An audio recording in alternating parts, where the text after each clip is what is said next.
We know why you watch IGN Live at E3. It's for sneak peeks at all of the new games, and we've got a real gem for you right now. It's time to check out We Happy Few. Let's welcome Guillaume and Sam to show it off. Now, first things first, I did want to ask you guys, the acquisition of your studio just got announced at the Microsoft press conference. How are you feeling about that? Pretty good. You rarely get the chance to become part of a family and make games at that level of caliber. So for us, for the next few years, it's going to be really exciting to work with Xbox and Microsoft. I'm sure you guys will get a lot of financial support from the studio to be able to keep working on awesome stuff in the future as well. So definitely excited to hear more about that as we go down that road. But we're here to talk about We Happy Few. I already love this game, but for people who don't know much about it, what's the elevator pitch? What is We Happy Few all about? Well, it's a 1960s dystopian world where everybody's high on this drug called joy, and you, the player, are trying to escape. That was the premise that we showed at E3 2016 2 years ago. And this year we're talking a little bit about the evolution of the game and the story that unfolds within that world. So what is that story? So there's 3 characters. Sam, do you want to jump in? So there's 3 characters, and the story isn't really what you think it might be. I think the story is best characterized as saying it's not about a guy with a special destiny. There's no special powers. There's nothing really about these people. They're just 3 ordinary people stuck in a very strange, very uncomfortable world that is on the brink of collapse. And it's about how those characters respond to all the really messed up situations that they find themselves in. So part of it, from my understanding playing it, is basically that if people aren't on the drug joy, they see what the world is really like. And that's where they see that it's kind of horrific. But if they are on the drug, everything seems perfect to them. That's correct, right? That's correct. In fact, if you're on the joy and high on the drug and you hit people, you'll see butterflies and flowers instead of blood. We changed all the audioscape to match that as well.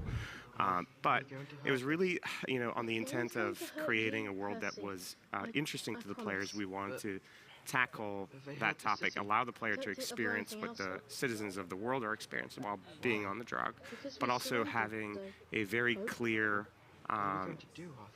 message to the player about what the short-term impacts are and what the maybe more negative-term, mid-term impacts are. Interesting. Yeah. So when it comes to needing to even take the drug, can you talk a little bit about how the world got so messed up and what the actual sort of apocalypse that's happened is? So it's a story that's largely about denial, right? So it's about an event happened in the past that really the citizens of Wellington Wells just refused to deal with. And their whole society is built around saying, I don't want to relive that, I don't want to think about it, all I want to do is forget. And you know what? It's a real simple thing to just take a little pill and have a happy day, as opposed to confront the reality that's well, it's quite grim. Yeah. So there's 3 characters that we play through in the game. They all have things that they need to face during their playthroughs. The playthroughs are also intertwined, so you do get to see similar things or similar events from the perspective of different characters. That's about as much as I'm willing to spoil. I'm so curious, though. So it is 3 separate playthroughs. Are you allowed to play them out of order, or do they have to be played like one character next to the other? No, it's sequential. So it's sequential, and you learn more about the other characters as you play the additional characters. So the game has evolved a lot since I first played it, which was on Xbox Preview, where everything was procedurally generated, which I still really, really enjoyed. Does it still have that as an element? Yeah, it does. Obviously, we had to do a lot of handcrafting in certain areas to make sure that the player experience was really solid, and that's something that we've done. So the game is built in a structure now where there's some more linear, handcrafted areas that really help dispel the actual story in the way that we wanted the player to experience it, but they're connected by procedural worlds, procedural areas that are randomly generated when we create the world. So we kept the actual seed of it, but it was a difficult marriage to accomplish, but I think I'm pretty proud of the end result. I actually struggled to think of another game that's done that, like a procedurally generated world as well as some linear components. I imagine that is a really difficult thing to develop. Why did you guys decide to do that? It sounds hard. It is. It's weird. Yeah. Happy Few is a combination of elements that you've probably never seen before, and procedural and story is one of them. And we'd always planned a type of story right from the beginning of the game, but when we launched in Xbox Game Preview, and we saw the fairly incredible response to wanting more and more story, we thought, okay, well, we've really got to up our game. We've got to increase the level of quality and immersion that we're creating. And that's pretty much what we did. And it is difficult, but at the same time, it's worked. So you have these linear moments all throughout the game, and while the bits in between them slightly change, ultimately the story itself remains consistent. Do you think that that'll probably give it an added level of replayability? No, I wouldn't call replayability to be strong on that front on the initial release of the game, because what we shipped on the game preview was really a sandbox experience that helped player understand the mechanics of the world. We may expand on that post-release, but we were really concentrated in the last 2 years to just deliver story, because that's what everyone told us they wanted to see, and that's what we were really passionate about delivering. Very nice of you. Yep. Good job. Is there any side characters you can talk about that you particularly loved? I know when I was playing, I chased down a guy who just run really fast. I don't know what his name was. Eric Little, or as we call him, Crazy Legs. Crazy Legs, that's it. I had a lot of fun just tracking that guy down. I found his voice acting and his style of animation really interesting. Can you tell us a little bit more about some of the weird things we might come across while exploring the world? Yeah, there's quite a few characters that you'll meet and you'll see different perspectives of across the 3 playthroughs.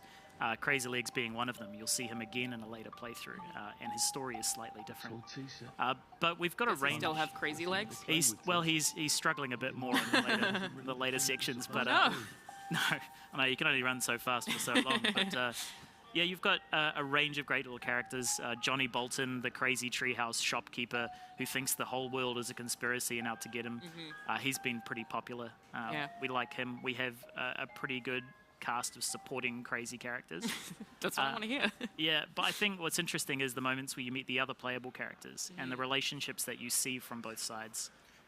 We also, one thing that's always been really important at the studio, and we grew from, I think we were about 15 when we showed the game for the first time 2 years ago. We're about 40 now, so we put a lot more people onto the team, and a lot of the effort that's been done is in not just crafting dialogue between specific characters, and obviously at E3 this year we showed cutscenes, but the playable demo that we have during the showcase really kind of showcases the narrative elements that we've put throughout the world to help kind of give clues as to the history of the world and what's happened in the world.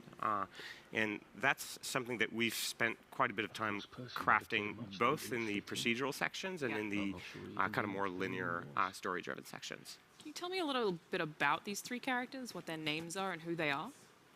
Yeah, so most people are fairly familiar with Arthur, the first character. He's the sort of the British everyman. He's fairly polite, quite awkward, but otherwise he's charming. Yeah, he's charming, and he's a bit of an all-rounder. We have Sally, who you can see very briefly in the trailer that we just revealed as well, talking to Arthur, and she's actually a celebrity in town. Interesting. And she is an expert drug crafter. Some may call her by different types of names. And then you have Ollie, who is, we've described him as the Mad Scotsman.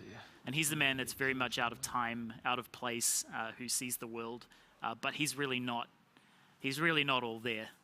And so that's quite a fun thing to experience. And how do these stories, you probably can't answer, I was going to say how do they overlap, but that would be giving too much away, wouldn't it? No. Are you guys trying to avoid even sharing any of that information up until launch, or are we going to find out a little bit more as we go along? We might. It's very difficult because the stories themselves, as soon as we start talking about them, we reveal things that we really want you to reveal. You want to discover yourself, absolutely. Yeah. So we're trying as much as talking about setting the stage. Yeah. But in terms of those stories, I think we'd rather people have to find out. It was so the trailer that we showed today. The purpose was to say, hey, there's a story and it's coming soon. That was really the message we were trying to do. Cutting that trailer without spoiling anything was a very heated debate within the team. There's so much stuff like that that goes into game development that people don't think about, like how difficult it is to put a trailer together without spoiling things for everyone who's excited. Like, I totally respect that. It was a good trailer. How has the reaction been if you've seen it? It was just right hot off that very recently. I literally don't. You have no idea? My phone's been buzzing by too much for me to keep up. Well, that seems good. You guys nervous going into a conference like that? Knowing that reveal is going to be there? People are always nervous. When you show your work, we work really, really hard on the game. So when you show your work and you know that it's going to be shown, you're always nervous at what people's reactions are going to be. But I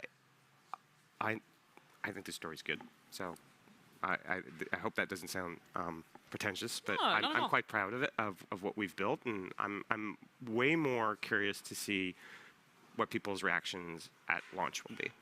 How many writers have you had working on it? Ooh, well, we've had Alex, our narrative director. So he's been with us for 4.5 years, right from the beginning. And then actually the only other writer on the project is his wife, Lisa. Oh, that's cool. They're a husband and wife writing team. And they've done really just an incredible job. I'm already so excited about it. Can I ask, what are the things that the two of you are most excited about for the game? Or what's your favorite thing about it?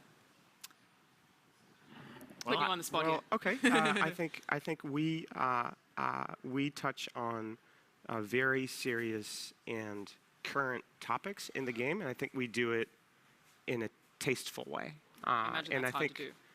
there's not a lot of games that operate in that space, and that excites me that we can make a game that sparks dialogue while weaving an interesting story for the player to experience, and that's maybe one of the areas I'm really excited about in kind of understanding how people see the game, what they take away from the experience of having played it. How about you, Sam? For me, I think we've had one of the best jobs in the world in the last 4 years because we've watched a team come together every Friday and show what they've done. And there hasn't been a single meeting where I haven't laughed,